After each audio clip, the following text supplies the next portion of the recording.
Hey guys, welcome to government jobs Gyan YouTube channel. Guys, आज की इस वीडियो में हम बात करेंगे railway recruitment cell eastern railway के new recruitment notification online form apply process के बारे में। जी हाँ दोस्तों, ईस्टर्न रेलवे ने अप्रेंटिस के 3115 खाली पदों को भरने के लिए नोटिफिकेशन रिलीज कर दिया है।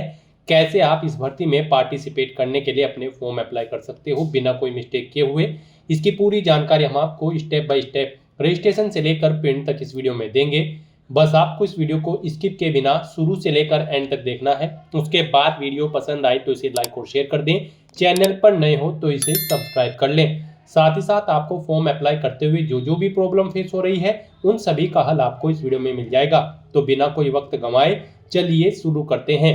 आपको इस वीडियो के डिस्क्रिप्शन बॉक्स में हमारी वेबसाइट ind-sarkari-naukri.in के इस पेज का लिंक मिल जाएगा।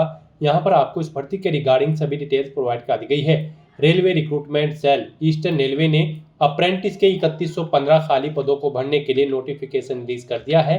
आप 14 अगस्त 2025 से 13 सितंबर 2025 तक अपने फॉर्म अप्लाई कर सकते हो। 10वीं पास कैंडिडेट प्लस ITI पास कैंडिडेट अप्लाई कर सकते हैं। 15 से 24 साल आपकी आयु सीमा रखी गई है। यहाँ पर SC, ST, PWBD और फीमेल कैंडिडेट के लिए फीस नहीं है। बाकी सब कैटेगरी कैंडिडेट के लिए 100 रुपये फीस है, जो कि आप ऑनलाइन मोड में डेबिट कार्ड, क्रेडिट कार्ड या फिर नेट बैंकिंग के माध्यम से जमा करा सकते हो। सिलेक्शन आपका बिना किसी एग्जाम के केवल मेरिट के आधार पर होगा। आप ऑल इंडिया से ऑनलाइन मोड में अप्लाई कर सकते हो। उसके लिए आपको इस पेज को नीचे स्क्रॉल डाउन करते हुए इंपोर्टेंट लिंक सेक्शन में आना है। ऑफिशियल नोटिफिकेशन PDF लिंक पर क्लिक करके इस भर्ती के नोटिफिकेशन को ओपन कर लेना है और इसमें से आपको पूरी डिटेल रीड कर लेनी है। यहाँ पर आपको सभी डिटेल्स प्रोवाइड कर दी गई है, जैसे कि क्या पोस्ट का नाम है, कितनी उसके लिए नंबर ऑफ वैकेंसीज है, कौन सी कैटेगरी के लिए कितनी वैकेंसीज है, कौन सी डिवीजन में कितनी वैकेंसीज है, कैसे आप अप्लाई कर सकते हो, कब से कब तक अप्लाई कर सकते हो, क्या आपका एलिजिबिलिटी क्राइटेरिया होना चाहिए। पूरी जानकारी आपको इस नोटिफिकेशन में दे दी गई है। आप सभी डिटेल्स यहाँ से रीड करें, उसके बाद अपने फॉर्म अप्लाई कर लें। फॉर्म अप्लाई करने के लिए भी आपको हमारी वेबसाइट के इसी पेज पर ही अप्लाई ऑनलाइन का लिंक दिया गया है। जैसे ही आप इस लिंक पर क्लिक करेंगे, आपके सामने यहाँ पर railway recruitment cell eastern railway का ये ऑफिशियल पोर्टल ओपन होगा। गाइस, यहाँ पर अगर आपने पहले से रजिस्ट्रेशन कर रखा है तो आपको यहाँ पर ऑलरेडी रजिस्टर्ड की स्टेप पर क्लिक करना है। उसके बाद आपके सामने यहाँ पर कुछ इस तरह से इंटरफेस ओपन होगा। यहाँ पर आपको अपना रजिस्ट्रेशन नंबर एंटर करना है, अपना पासवर्ड एंटर करना है, ये सिक्योरिटी कोड आपको यहाँ पर एंटर करना है और लॉगिन की स्टेप पर क्लिक करते हुए अपने डैशबोर्ड में लॉगिन करके अपना फॉर्म अप्लाई कर लेना है। और अगर आप इस भर्ती के लिए फर्स्ट टाइम अप्लाई करने जा रहे हो तो सबसे पहले यहाँ पर आपको अपना रजिस्ट्रेशन करना होगा। उसके लिए गाइड यहाँ पर आपको न्यू रजिस्ट्रेशन की टैब दी गई है, आपको इस पर क्लिक करना है, अपना रजिस्ट्रेशन कंप्लीट कर लेना है। इस पर क्लिक करते ही आपके सामने यहाँ पर कुछ जनरल इंस्ट्रक्शंस ओपन होंगे। आपको इन्हें केयरफुली रीड करना है, पेज को नीचे स्क्रॉल डाउन करना है, क्लिक टू प्रोसीड फर्दर के ऑप्शन पर क्लिक करना है। उसके बाद आपके सामने यहाँ पर आपके रजिस्ट्रेशन का फॉर्म स्टार्ट हो जाएगा। यहाँ पर सबसे पहले आपको ट्रेड सेलेक्ट करनी है, जिस ट्रेड के लिए आप अप्लाई करना चाहते हैं अप्रेंटिस की। उसके बाद यहाँ पर आपको अपनी पर्सनल इन्फॉर्मेशन प्रोवाइड करनी है। यहाँ पर सबसे पहले आपको अपना नाम देना है, फिर अपने फादर का नाम, फिर अपनी मदर का नाम। उसके बाद यहाँ पर आपको अपनी डेट ऑफ बर्थ सेलेक्ट करनी है। उसके बाद यहाँ पर आपको अपनी कम्युनिटी सेलेक्ट करनी है, आप जिस कैटेगरी से बिलोंग करते हैं। फिर यहाँ पर आपसे पूछा गया कि क्या आप डिफरेंटली एबल्ड कैंडिडेट हैं, अगर हैं तो आप येस करेंगे। और फिर यहाँ पर आप अपनी डिसेबिलिटी की परसेंटेज क्या आपकी 40% से अबोव है, यहाँ पर आप येस या नो ऑप्शन सेलेक्ट करेंगे। येस अगर आप करते हैं तो डिसेबिलिटी का टाइप भी आपको सिलेक्ट करना होगा। और अगर आप यहाँ पर डिफरेंटली एबल्ड कैंडिडेट नहीं है तो सिंपली यहाँ पर आप नो ऑप्शन सेलेक्ट करेंगे। आगे की डिटेल फिर आपको नहीं देनी होगी। उसके बाद यहाँ पर आपको अपना जेंडर सेलेक्ट करना है, अपना रिलीजन यहाँ पर आपको सिलेक्ट करना है, अपना आधार कार्ड नंबर यहाँ पर आपको देना है। आपसे पूछा गया कि क्या आप एक सर्विसमैन हैं, अगर हैं तो आप येस करेंगे। यहाँ पर डेट देंगे, कब से आपने डेट स्टार्ट की थी जॉब और कब आप डिस्चार्ज हुए हैं, वो डेट आप सिलेक्ट करें। और अगर आप ये एक सर्विसमैन कैंडिडेट नहीं है, सिंपली यहाँ पर आप नो ऑप्शन सेलेक्ट करें। फिर आपसे पूछा गया है कि क्या यहाँ पर आप वार्ड कैंडिडेट हैं, यहाँ पर चिल्ड्रन ऑफ एक्स सर्विसमैन है, सर्विंग जवान से या फिर सर्विंग ऑफिसर, इनमें से आप अपने अकॉर्डिंग ऑप्शन सेलेक्ट करें।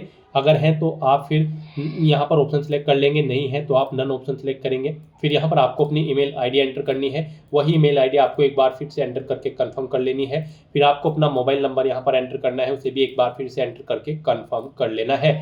उसके बाद गाइड यहाँ पर आपको अपना एड्रेस की डिटेल प्रोवाइड करनी है। यहाँ पर सबसे पहले आपको अपना कम्युनिकेशन एड्रेस एंटर करना है। उसके बाद यहाँ पर आपको अपना परमानेंट एड्रेस एंटर करना है। और अगर आपका परमानेंट एड्रेस आपके कम्युनिकेशन एड्रेस के अकॉर्डिंग सेम है तो यहाँ पर आप इस चेकबॉक्स को ओके कर दें, ऑटोमेटिकली आपका परमानेंट एड्रेस आपके कम्युनिकेशन एड्रेस के अकॉर्डिंग फिल हो जाएगा। उसके बाद यहाँ पर आपको अपनी 10वीं क्लास की डिटेल प्रोवाइड करनी है। यहाँ पर इस भर्ती में पार्टिसिपेट करने के लिए आपका 10वीं क्लास पास आउट होना जरूरी है, प्लस आपके पास ITI का सर्टिफिकेट भी होना चाहिए रिलीवेंट ट्रेड के अंतर्गत, यानी कि जिस ट्रेड के लिए आप अप्लाई करने जा रहे हो उसका सर्टिफिकेट आपका यहाँ पर ITI का आपके पास होना रिक्वायर्ड है। तो यहाँ पर आपको सबसे पहले 10वीं क्लास की डिटेल देनी है, 10वीं का रोल नंबर यहाँ पर आप एंटर करें, फिर यहाँ पर आप बोर्ड सेलेक्ट करें जिस बोर्ड से आपने अपनी 10वीं क्लास पास आउट की है। उसके बाद यहाँ पर आपको अपनी 10वीं क्लास में आपने कितने मार्क्स ऑब्टेन किए हैं वो आपको एंटर करने हैं, मैक्सिमम कितने मार्क्स थे जिसमें से आपने मार्क्स ऑब्टेन किए हैं वो आप एंटर करें। इनके अकॉर्डिंग आपकी परसेंटेज यहाँ पर आपको कैलकुलेट करके शो कर दी जाएगी। पासिंग ईयर यहाँ पर आपको सेलेक्ट कर लेना है, अपना 10वीं का कब आपने 10वीं क्लास पास आउट की है, फिर आपको अपनी ITI की डिटेल प्रोवाइड करनी है। यहाँ पर आपको अपने ITI का सर्टिफिकेट नंबर देना है, इंस्टीट्यूट का नाम देना है जिससे आपने ITI कंप्लीट की है, पासिंग ईयर सेलेक्ट करना है कब आपने पास आउट की है। उसके बाद यहाँ पर आपको ITI में आपने कितने मार्क्स ऑब्टेन किए हैं वो आपको एंटर करने हैं, मैक्सिमम कितने मार्क्स थे जिसमें से आपने मार्क्स ऑब्टेन किए हैं वो आप एंटर करें। इनके अकॉर्डिंग आपकी परसेंटेज कैलकुलेट करके आपको शो कर दी जाएगी। फिर आपको डिक्लेरेशन सेक्शन में आना है, इस चेकबॉक्स को ओके करना है और उसके बाद यहाँ पर आपको अपना पासवर्ड क्रिएट करना है। यहाँ पर आपका पासवर्ड अल्फा न्यूमेरिक फॉर्मेट में होना चाहिए, मींस आपके पासवर्ड में कम से कम एक अपर केस कैरेक्टर, एक लोअर केस कैरेक्टर, एक इंटीजर नंबर और एक स्पेशल कैरेक्टर जैसे कि @ या फिर डॉलर होना चाहिए। वही पासवर्ड आपको कंफर्म पासवर्ड फील्ड में एंटर करके अपना पासवर्ड कंफर्म कर लेना है। ये सिक्योरिटी कोड आपको यहाँ पर एंटर करना है और फिर गाइज आपको यहाँ पर क्लिक टू कंटिन्यू के इस ऑप्शन पर क्लिक कर देना है। नेक्स्ट आपने पीछे अब तक जो डिटेल प्रोवाइड कराई है उसका पूरा प्रीव्यू यहाँ पर आपको शो कर दिया गया है। आपको सभी डिटेल केयरफुली चेकआउट करनी है, कहीं पर कोई मिस्टेक है तो यहाँ पर आप no I want to change some details इस चेकबॉक्स को ओके करें और फिर यहाँ पर आप एडिट डाटा के इस ऑप्शन पर क्लिक करके अपनी डिटेल्स को एडिट कर सकते हैं। और अगर सभी चीज़ें ओके हैं तो यहाँ पर आपको इस फर्स्ट चेकबॉक्स को ओके करना है कि यहाँ पर आप वेरीफाई करते हैं आपने जो डिटेल प्रोवाइड कराई है वो बिल्कुल सभी सही है। तो यहाँ पर आप इस चेकबॉक्स को ओके करेंगे और उसके बाद फिर गाइज यहाँ पर आप कंटिन्यू के इस ऑप्शन पर क्लिक कर देंगे। इस तरह से यहाँ पर आपका प्राइमरी रजिस्ट्रेशन सक्सेसफुली कंप्लीट हो चुका है। आपको एक रजिस्ट्रेशन नंबर प्रोवाइड कर दिया गया है, ये रजिस्ट्रेशन नंबर आपकी रजिस्टर्ड ईमेल आईडी पर भी सबमिट कर दिया गया है। आपको इसे केयरफुली नोट डाउन करके रख लेना है फ्यूचर यूज के लिए। और यहाँ पर गाइज अब आपको क्लिक हियर टू लॉगिन के इस लिंक पर क्लिक करना है और यहाँ पर अब अपना रजिस्ट्रेशन नंबर आपको एंटर करना है, अपना पासवर्ड आपको एंटर करना है, ये कैप्चा कोड आपको यहाँ पर एंटर करना है और लॉगिन की स्टेप पर क्लिक कर देना है। नेक्स्ट आपके सामने आपका डैशबोर्ड कुछ इस तरह से शो होगा।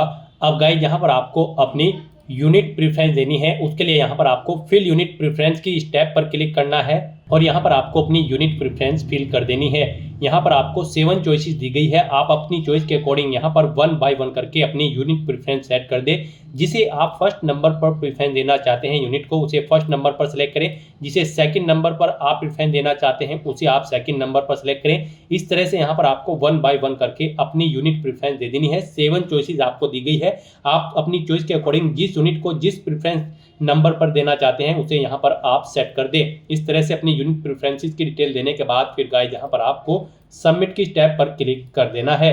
नेक्स्ट यहाँ पर आपको अपने डॉक्यूमेंट अपलोड करने हैं। यहाँ पर गाइस आपको अपना पासपोर्ट साइज फोटो अपलोड करना है, कलर सिग्नेचर अपलोड करने हैं, left hand thumb impression upload करना है। फोटो यहाँ पर आपका 20 KB से 50 KB के बीच में होना चाहिए, JPG या फिर JPEG फॉर्मेट में होना चाहिए। और आपके जो सिग्नेचर और लेफ्ट थंब इंप्रेशन है वो यहाँ पर आपके 10 KB से 40 KB के बीच में होने चाहिए। JPG या फिर JPEG फॉर्मेट में आपके ये दोनों डॉक्यूमेंट होने चाहिए। उसके बाद यहाँ पर आपको अपनी 10वीं की मार्कशीट अपलोड करनी है, 10वीं का सर्टिफिकेट अपलोड करना है, एज सर्टिफिकेट अपलोड करना है, ITI की मार्कशीट, ITI का सर्टिफिकेट और कम्युनिटी सर्टिफिकेट यहाँ पर आपको अपलोड करना है अगर आप रिजर्व कैटेगरी से बिलोंग करते हैं।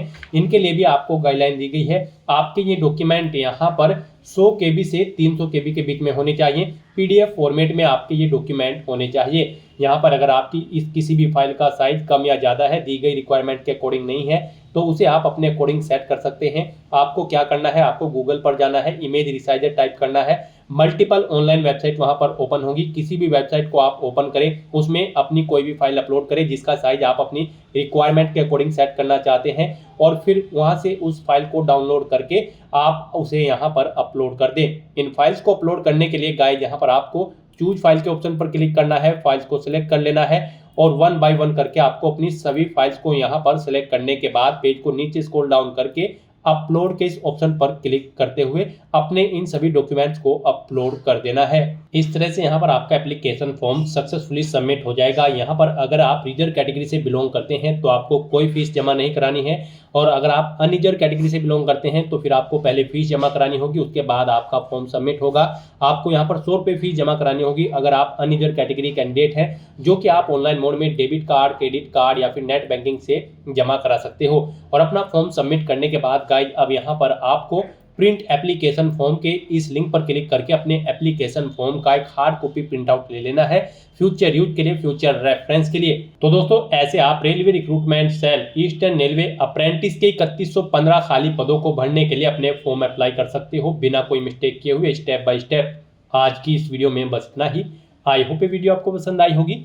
अगर पसंद आई हो तो इसे लाइक और शेयर करें, चैनल पर नए हो तो इसे सब्सक्राइब कर लें। Thanks for watching.